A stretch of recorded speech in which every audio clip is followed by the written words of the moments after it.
Espero se encuentren bien. Los saluda el profesor Luis Hernández y los sigo apoyando en la educación a distancia. En esta ocasión traigo el tema complementario de la tabla periódica, pero ahora sí les voy a explicar qué es, cómo funciona, cómo se estructura y muchos detalles curiosos sobre ella. Comencemos. Así como lo mencioné en otro video, la tabla periódica de los elementos químicos es un registro en el que los elementos aparecen ordenados según su número atómico, número de protones. Lo primero que vamos a distinguir en la parte de arriba es una consecución de números del 1 al 18. Estos corresponden a las columnas que tendremos en la tabla. Pero ojo, muchas tablas no manejan esa numeración, manejan esta que estás viendo en este momento en pantalla, números romanos, y se divide en, digamos, sección A y sección B. Observa arriba de los colorcitos azules que tenemos lo que sería el 3B. Fíjate la continuidad. Del lado izquierdo donde está el hidrógeno es 1A, luego 2A y luego saltamos al 3B. Bueno, no entraré en detalles del por qué. Simple y sencillamente ubica que lo que serían esos elementos del centro son la sección B. Comienzan en el 3B. Y es curioso, del lado derecho está el 1 y el 2. Pero bueno, eso sería un tema muy aparte. Ahorita quiero que entiendas cómo es la estructura y cómo lo puedes visualizar este tipo de acomodo. Después, en la parte de arriba regresando, del 1A y 2A, tenemos hasta el lado derecho lo que sería la continuación de 3A. Bueno, eso sería este punto lo que llamaríamos grupos o familias, lo que son las columnas en esta tabla periódica. Salvo ciertas excepciones en cada columna o cada familia, los elementos van a compartir algunas o muchas características en común. Aquí, por ejemplo, en el grupo 1A o grupo 1, columna 1, a excepción del hidrógeno, los siguientes elementos a partir del litio y hacia abajo tendrían una característica en particular y entraríamos en la categoría de metales alcalinos. Pero bueno, eso lo veremos un poquito más adelante. Lo que quiero que hoy te entiendas es que cada una de esas columnas representaría a un grupo o familia y, como lo mencioné hace rato, van a compartir algunas características con ciertas excepciones. Por ejemplo, llegando aquí a lo que sería la columna 18 o también mencionémoslo como 8A, aquí presentamos a los gases nobles. Y bueno, ya lo platicamos qué son y cómo funcionan en su momento en la tabla periódica en otro video. Y así como lo mencioné, se llama periódica porque se están repitiendo una o más características de algunos de los elementos. Y para poder identificar ello, vamos a manejar lo que sería esta columna del lado izquierdo con esa numeración que corresponde a los niveles de energía. Recordarás en el video que te mostré sobre lo que sería la configuración electrónica de electrones, ¿verdad? O evoquemos el tema de números cuánticos. Pero bueno, cada una de las filas que estás viendo en tu tabla periódica va a representar a un nivel de energía. Y en su momento, cada uno de ellos, que llamamos periodos, cada uno de ellos nos está diciendo que los elementos de arriba o de abajo pueden compartir una o más características y es por ese motivo que se llama tabla periódica. Por supuesto, es muy importante darle la atención a las dos filas de abajo. La primera corresponde a la serie de los lantánidos y la segunda fila corresponde a la serie de los actínidos. El orden en que están acomodados los elementos ya lo expliqué en otros videos y te invito a que los puedas repasar. A final de cuentas, estamos considerando lo que sería ese número atómico o lo que es la cantidad de protones de cada uno de los elementos para que pueda tener ese orden consecutivo. Pero bueno, independientemente de la tabla periódica que tú utilices, todas incluyen una sección donde van a explicar claramente cómo se trabaja esa tabla periódica. Todas tienen alguna pequeña diferencia. Presta atención. En esta que te estoy mostrando, vamos a tener indicado en una parte, de arriba a la izquierda, un número consecutivo que será el número atómico o número de protones. Después tendríamos al centro, con letras más grandes, el símbolo del elemento, que recuerda puede ser una sola letra o pueden ser dos. Si son dos, la segunda es minúscula. La primera siempre será en mayúscula. Después es común, por supuesto, tener lo que sería el nombre. Esto puede cambiar en base a lo que sería tu país o la lengua como lo tengas. El símbolo nunca va a cambiar, es universal. Y bueno, ya en este caso particular, yo le estoy mostrando lo que será la masa atómica. Pero podríamos tener tablas periódicas, por supuesto, donde nos muestren las valencias o número de oxidación, bajo el dato de la electronegatividad, la energía de ionización, punto de fusión o de ebullición, densidad, entre otros valores. Otra cosa que es muy importante considerar, cómo se manejan los colores o las pequeñas señaléticas o como desees llamarle, para identificar qué tipo de elemento sería.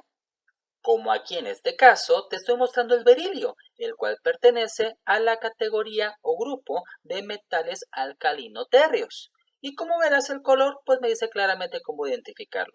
Así como también te puedo mostrar el carbono y si vemos la señalética o los colores sería un no metal. O ya, último ejemplo, el silicio sería simple y sencillamente un semimetal.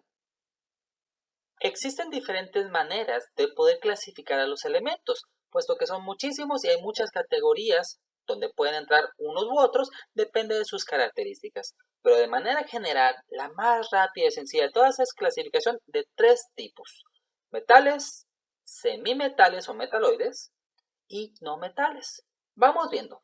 Los primeros que mencionaré son los metales. Y bueno, la mayoría de los elementos son metálicos o metales, normalmente brillantes, buenos conductores eléctricos, calóricos. Pueden brillar muchos de ellos si se les pule y son sólidos por lo regular a temperatura ambiente. Por aquí vas a encontrar lo que es el mercurio, que evidentemente conocemos que es líquido, y el galio también suele ser líquido en lugares calurosos, a pesar de que es a temperatura ambiente. Si te fijas, están a la mitad y a la izquierda de la tabla periódica estos grupos que serían los metales.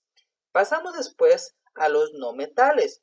Tienen características por lo regular diferentes o contrarias a los metales. Y quiero que observes arriba a la izquierda también se incluye el hidrógeno, para no dejarlo de lado.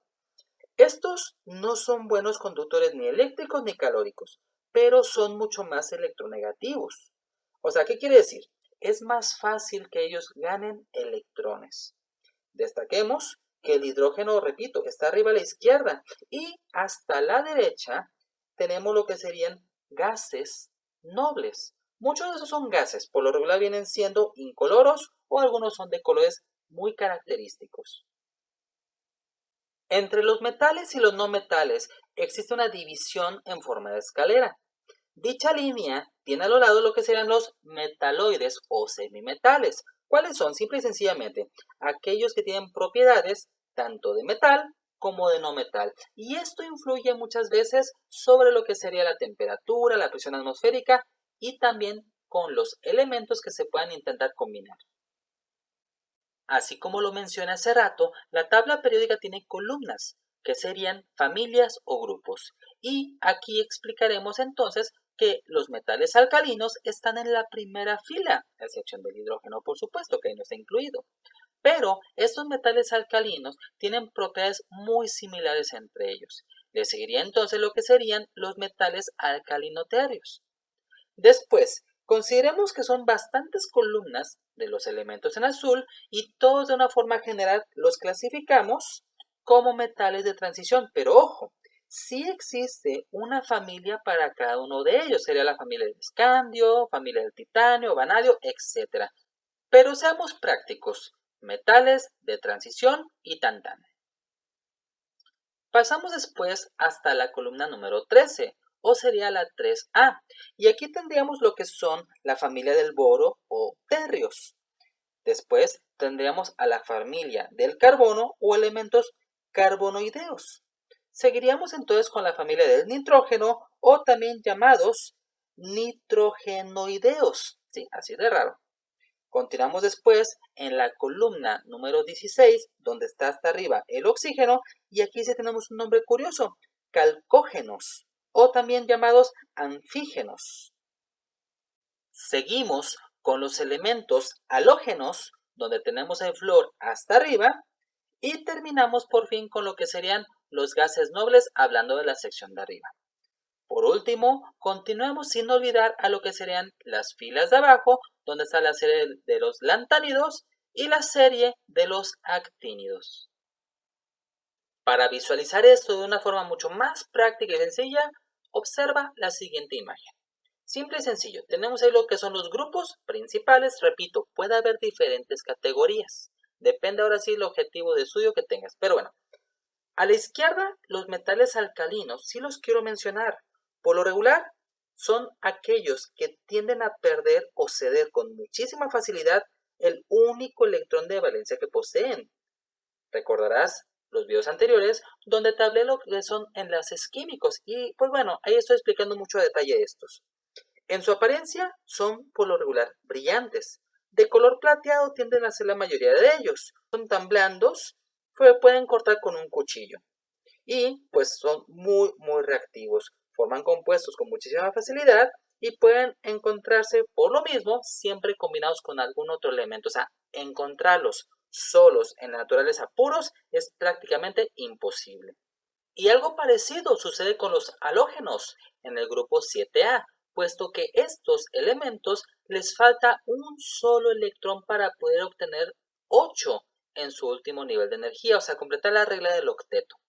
Y entonces los elementos halógenos se unen muy fácilmente por enlace iónico con los metales alcalinos y también con los alcalinoterrios para poder formar sales. Pero por supuesto, un halógeno con un metal alcalino va a ser la unión inmediata, puesto que uno está desesperado por deshacerse de un electrón y el halógeno estará ansioso de recibirlo.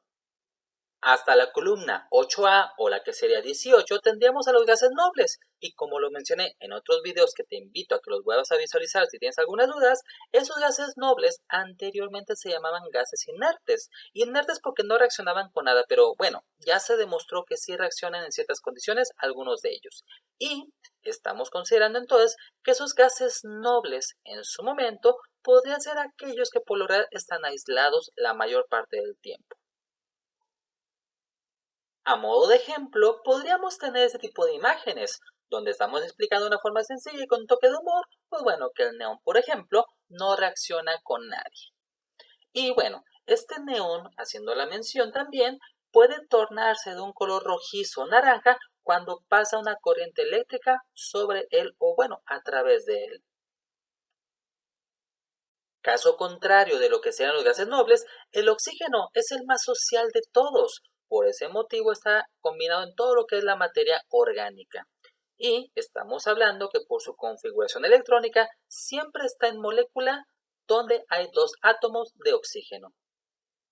En el caso del flúor, si nos basamos en las propiedades químicas, su electronegatividad es muy elevada porque desea ese electrón que le hace falta para completar la regla del octeto. Por eso es amigo de todos, como dice la imagen. Y si hablamos de sus propiedades físicas ahora, el gas del flúor, a pesar de que el flúor lo podemos tener en pasta de dientes, que es algo muy noble, este gas es completamente reactivo, incluso explosivo al mínimo contacto, a veces con algún otro estímulo. Entonces se utiliza el flúor en lo que serían a lo mejor combustibles de aeroplanos, de naves espaciales, entre otros más.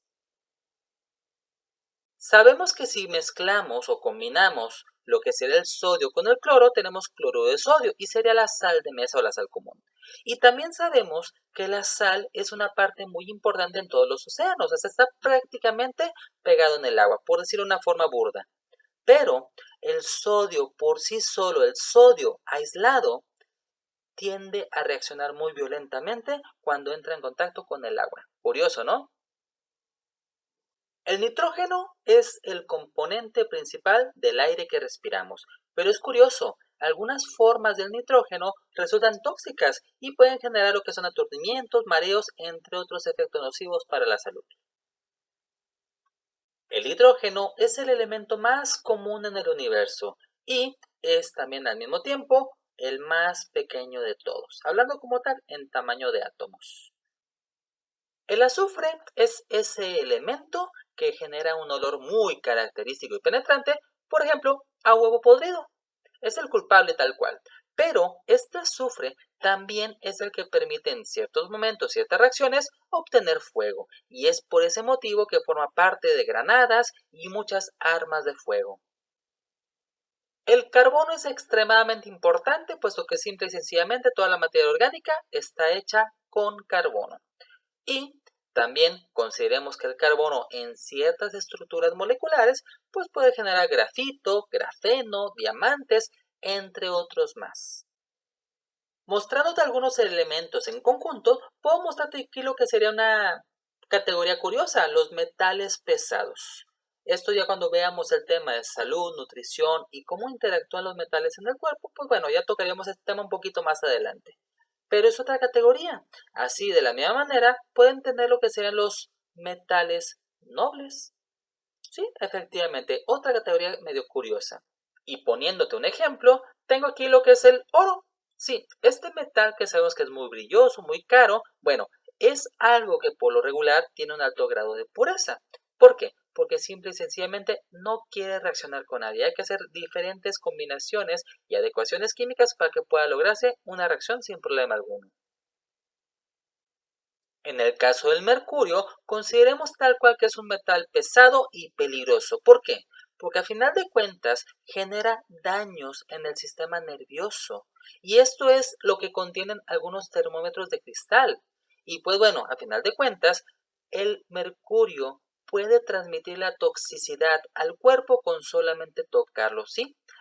Es un metal que se absorbe por la piel. Y es por ese motivo que si de repente tienes algún termómetro de cristal, cuídalo muy bien, puesto que es una intoxicación bastante, llamémosle grave, si un niño pequeño empieza a jugar con ese líquido del termómetro que es mercurio. Repito, el mercurio es tóxico.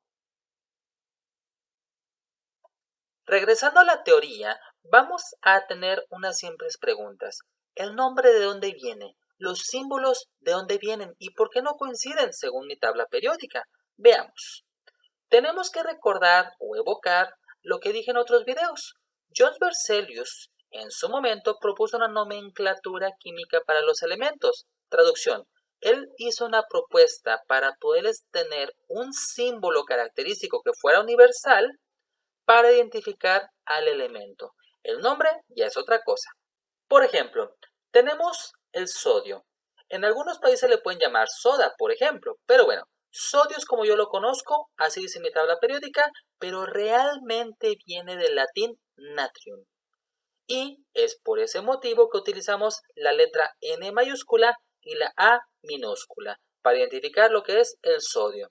De la misma manera, podríamos tener lo que es el azufre, el cual viene del latín sulfur, y ves por ese motivo que la letra S lo identifica como su símbolo.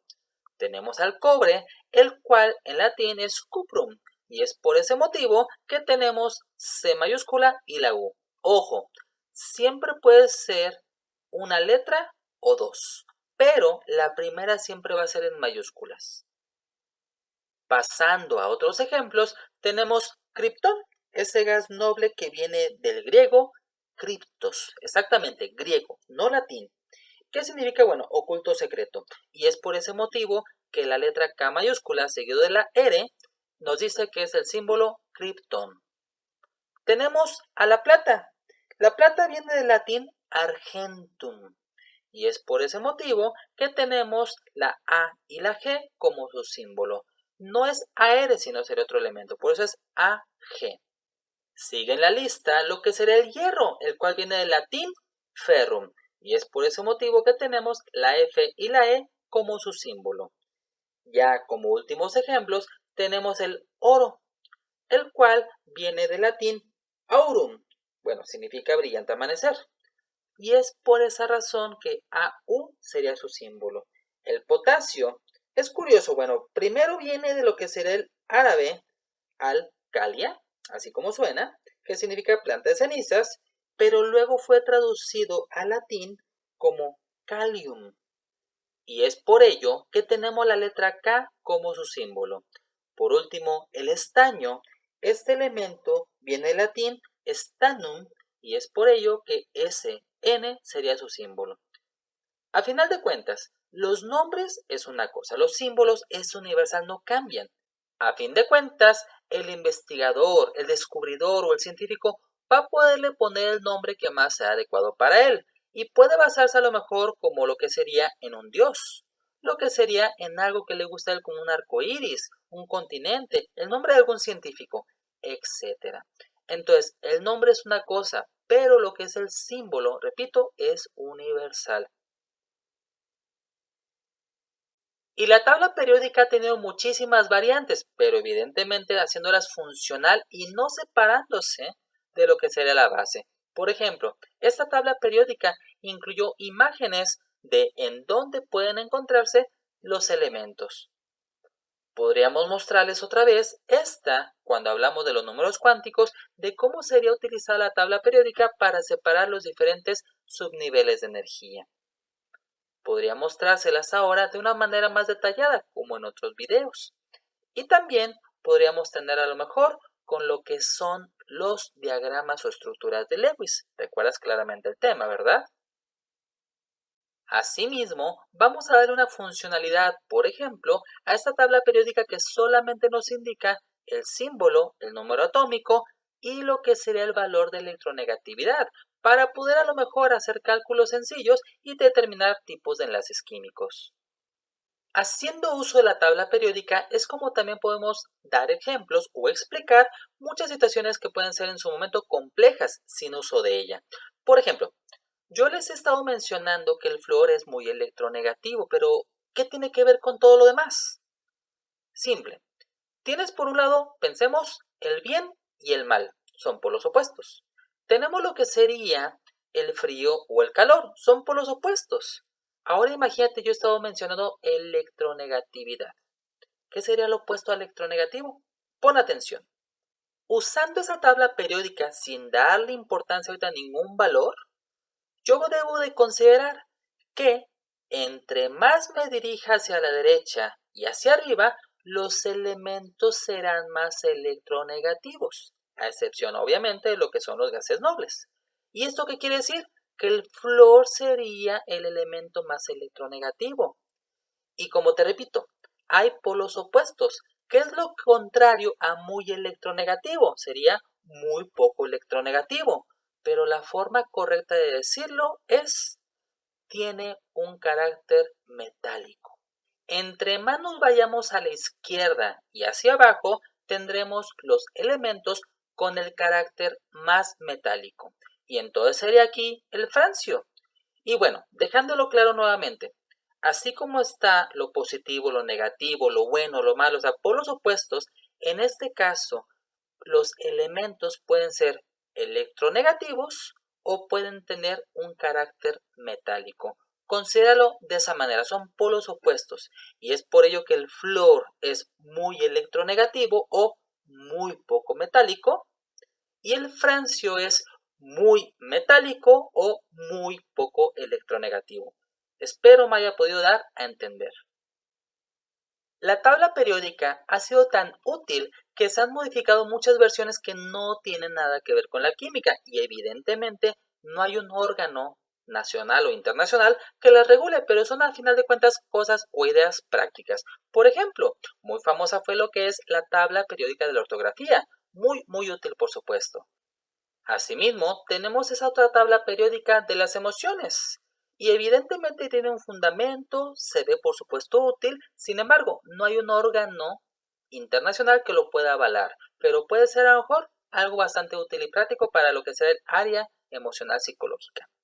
Tenemos también algunas tablas periódicas que se están utilizando como juegos, por así decirlo, de mesa o como este para armar tipo rompecabezas, para aprender lo que será la propia tabla periódica. Así también tenemos otras ya, pues bueno, muy especializadas para ciertos rubros como lo que sería carros deportivos. Evidentemente hay un porcentaje pequeño de población que pues este digamos es un tema de su interés. Tenemos también tabla periódica de los vegetales. Bueno, sin comentarios. Asimismo, tenemos otra que sería de los controles de videojuegos. Vamos reduciendo mucho lo que sería la utilidad, ¿verdad? Pero a final de cuentas funciona el esquema de una tabla periódica. Tenemos también lo que será la tabla periódica del vino. No hay tantos, pero bueno, los clasificaron basándose en la tabla periódica. Y tenemos también lo que sería de las cervezas, de los estilos de cerveza. Faltaría, por supuesto, evaluar qué tan útil y práctico sería, pero ya sería aquí los especialistas en esta bebida. Por último, tenemos esta tabla de elementos de la armonía. Es curioso, maneja lo que sería la alimentación, la meditación, la música, entre otras cosas más que evidentemente ahora sí está ya mucho usando la imaginación. Pero nada comparado, ¿verdad? Con la tabla periódica de Pokémon. En fin, ¿sabes a qué me refiero? Y con esto último, el video ha terminado. Agradeceré mucho que puedas suscribirte al canal y que lo puedas hacer llegar a tus amigos y conocidos para que este proyecto siga creciendo. Si eres docente educador, te mando un saludo cordial desde México y te agradeceré que puedas decirme en los comentarios cómo puedo mejorar mi trabajo o en su momento, si te gustó, que me puedas regalar lo que sería tu like. Hasta la próxima.